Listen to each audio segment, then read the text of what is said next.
मेरे प्यारे देशवासियों को, समस्त मित्रगणों को, समस्त भाइयों को, जितने भी व्यक्ति मेरे इस यूट्यूब चैनल को देख रहे हैं, तहे दिल से आज 26 नवंबर 2022 एक महान ग्रंथ, एक महान संविधान दिवस की तहे दिल से हार्दिक शुभकामनाएं व बधाई देता हूं। दोस्तों, दरअसल हमारे देश में कुछ घटनाएं ऐसी हो जाती हैं कि घटना तो एक व्यक्ति करता है, लेकिन उसकी सज़ा हमारे पूरे हिंदुस्तान के युवाओं को भुगतनी पड़ती है, पूरे हिंदुस्तान के व्यक्ति को भुगतनी पड़ती है। दरअसल एक लड़का ग्रेटर नोएडा से अपने घर से पढ़ने के लिए, अलग पढ़ने के लिए घर से निकलता है और वह घर से निकल तो जाता है, लेकिन वह जहाँ भी जाता है, जिस कॉलोनी में भी जाता है, तो उसे अपनी ईमानदारी और सच्चाई का ठोस सबूत देना पड़ता है, लेकिन फिर भी उसे रहने के लिए घर नहीं मिल पाता, रहने के लिए रूम नहीं मिल पाता। वह दर दर भटक रहा है, इस कॉलोनी से उस कॉलोनी और इस कॉलोनी से उस कॉलोनी। वह जहाँ भी जाता है, उसका नाम सुनकर लोग सोचते हैं कि यह कोई और नहीं, श्रद्धा का कातिल है, कहीं श्रद्धा का हत्यारा है। उसके अंदर कहीं ना कहीं ऐसा व्यक्ति लोगों को नजर आता है और लोग उसे कमरा देने के लिए मना कर देते हैं और भगा दे देते हैं। लड़का 3 दिन से दिल्ली में भटक रहा है, बहुत परेशान है, भूखा है, प्यासा है, लेकिन उसे रहने के लिए कमरा नहीं मिलता, रहने के लिए रूम नहीं मिलता। आज इस श्रद्धा हत्याकांड से हमारे देश का एक युवा नहीं, सैकड़ों युवा इसी तरीके से परेशान हैं, दर दर भटक रहे हैं, दर दर ठोके खा रहे हैं, लेकिन कहीं उन्हें रहने के लिए घर नहीं मिल रहा, रूम नहीं मिल रहा। वह जहाँ भी जाते हैं, अपनी ईमानदारी का ठोस सबूत उन्हें देना पड़ता है, अपनी वफादारी का ठोस सबूत उन्हें देना पड़ता है, तब जाकर उन्हें रहने के लिए घर मिल रहा है, रहने के लिए रूम मिल रहा है। इसकी वजह केवल एक हत्याकांड है, जिसे कहते हैं श्रद्धा हत्याकांड, जो कि आफ्ताब होने वाले ने अपने ही प्रेमिका के, अपने ही गर्लफ्रेंड के 35 टुकड़े छोटे छोटे कर कर दिल्ली के हर इलाके में फेंक दिया है। तो जहाँ भी व्यक्ति जा रहा है और जो भी हमारे हिंदुस्तान का युवा जहाँ भी जाता है, लोग उसका नाम पूछते हैं, उसका पता पूछते हैं, और लोगों के मन में कहीं ना कहीं यह डर छुपा हुआ है और भय छुपा हुआ है कि कहीं इसके दिमाग में कोई षड्यंत्र तो नहीं चल रहा, कोई किसी घटना को अंजाम तो नहीं देने वाला है। लोगों के अंदर डर बैठ चुका है। तो नमस्कार दोस्तों, मेरा नाम सुशील कुमार और आप देख रहे हैं खुशबू का सफर। वीडियो को अंत तक जरूर देखें। दरअसल यह घटना दिल्ली से स्टार्ट होती है और दिल्ली से स्टार्ट होने के बाद यह घटना हमारी पूरी दुनिया में और पूरे हिंदुस्तान में आगे की तरह फैल जाती है। इस घटना से हमारे देश की संस्कृति और भाईचारे पर इतना बेहद दुखद प्रभाव पड़ता है कि इस घटना की गूंज न केवल देश में है, आसपास के राज्यों में और आसपास के शहरों में, आसपास के जिलों में आग की तरह गूंज रही है और आग की तरह फैल रही है। दरअसल यह एक लड़की जिसका नाम श्रद्धा है, जो कि मुंबई के महाराष्ट्र की पाल घाट की रहने वाली है। वह पाल घाट में एक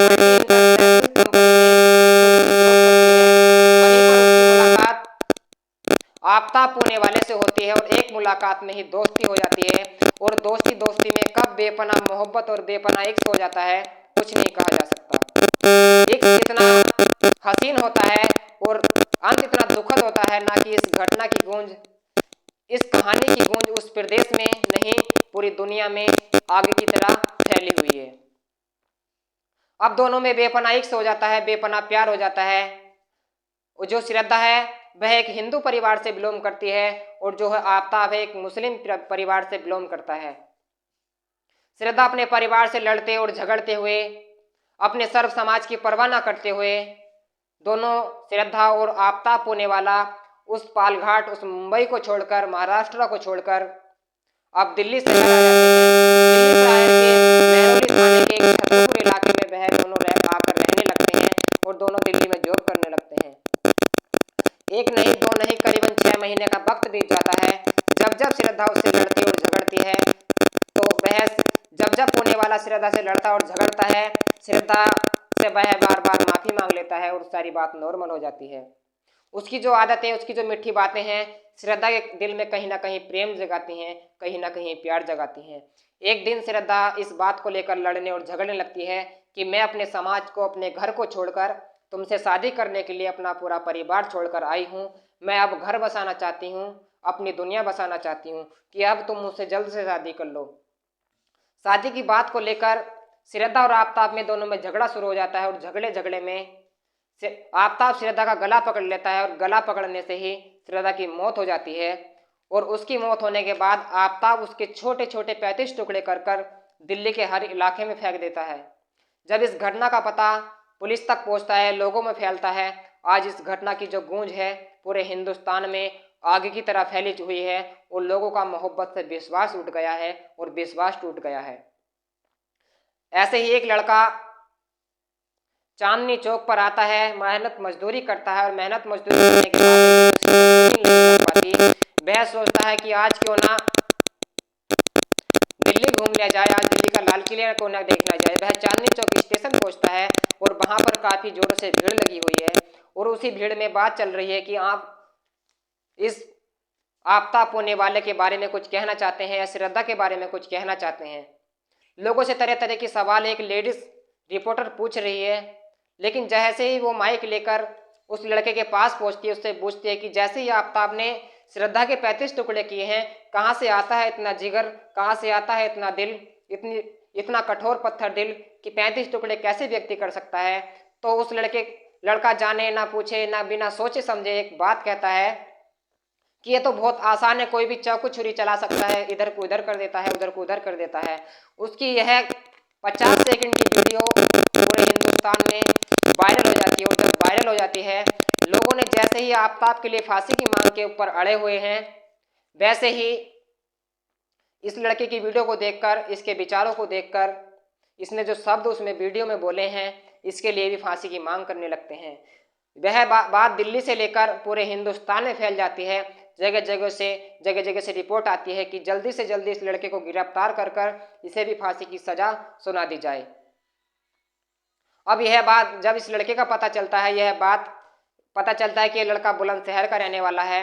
बुलंदशहर के एसएसपी के पास जब यह बात पहुंचती है तो इस लड़के के बारे में जानकारी जुटाने के लिए पुलिस अपने कार्य में जुट जाती है।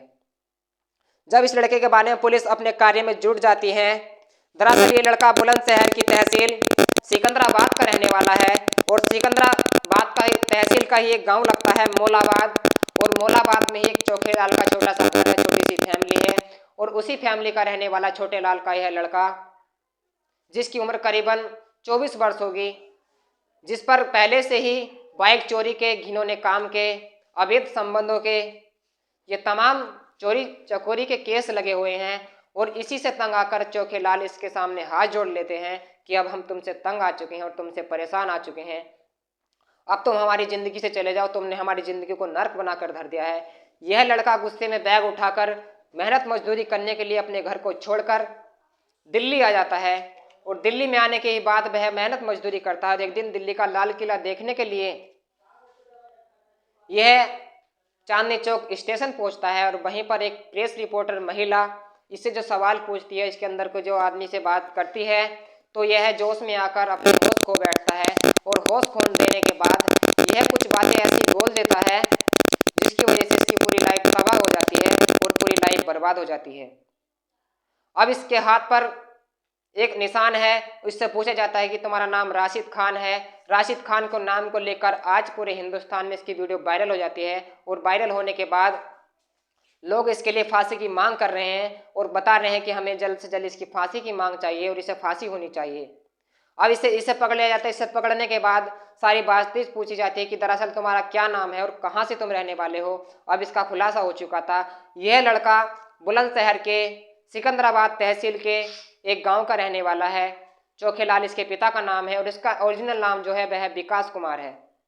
जब इसका नाम विकास कुमार पता चलता है तो लोगों का मामला शांत हो जाता है, लोग शांत हो जाते हैं। अब इस घटना की गूंज शांत हो जाती है। अब इससे पूछा जाता है कि शुरू में तुमने अपना नाम उस वीडियो में राशिद खान क्यों बताया। यह बताता है कि मेरे पास ही के गांव में मेरा एक दोस्त है, उसका भी हाथ यहाँ से कटा हुआ है और मेरा भी हाथ यहीं से कटा हुआ है। अब जब उसका नाम राशिद खान है तो मुझे भी मेरे गांव के लड़के, मेरे गांव के दोस्त, मेरे गांव के सखा मुझे राशिद के नाम से बुलाते हैं, राशिद खान कहते हैं। अब विकास नाम से यह मामला शांत हो जाता है। लोगों ने आफताब के लिए जिस तरीके से फांसी की मांग की थी, ऐसे इस लड़के के लिए फांसी की मांग करने लगते हैं। दरअसल कुछ शब्द हम ऐसे बोल जाते हैं जिसकी सजा हमें इतनी भुगतनी पड़ती है कि हमारी पूरी लाइफ तबाह हो जाती है, पूरी लाइफ कहीं ना कहीं बर्बाद हो जाती है। हत्याकांड को जो अंजाम दिया है केवल आफताब ने दिया है, लेकिन इसकी सजा आज हमारे हिंदुस्तान के सैकड़ों युवा, सैकड़ों व्यक्ति भुगत रहे हैं। वे जहां जहां भी जाते हैं उन्हें अपनी ठोस ईमानदारी, ठोस वफादारी का बेपनाह सबूत देना पड़ता है, लेकिन फिर भी उन्हें रहने के लिए घर नहीं मिल पाता, रहने के लिए जगह नहीं मिल पाती।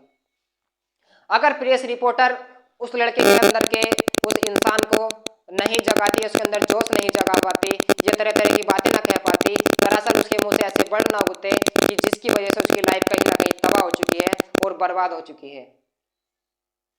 तो दोस्तों, इस घटना के नम को सुनाने का उद्देश्य किसी को हैरान करना या किसी को परेशान करना नहीं है, ना ही किसी के दिल को दुखाना है, ना ही किसी के दिल को ठेस पहुंचाना है।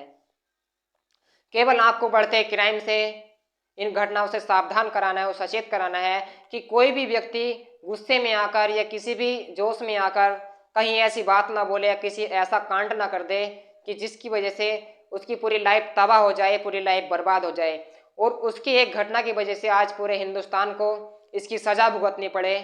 और आज जैसे ही आफताब हत्याकांड की सज़ा पूरे हिंदुस्तान भुगत रहा है, ऐसे भुगतनी ना पड़े। तो दोस्तों, जहां भी रहें अपना ख्याल रखें, अपनों का ख्याल रखें। जय हिंद, जय भारत।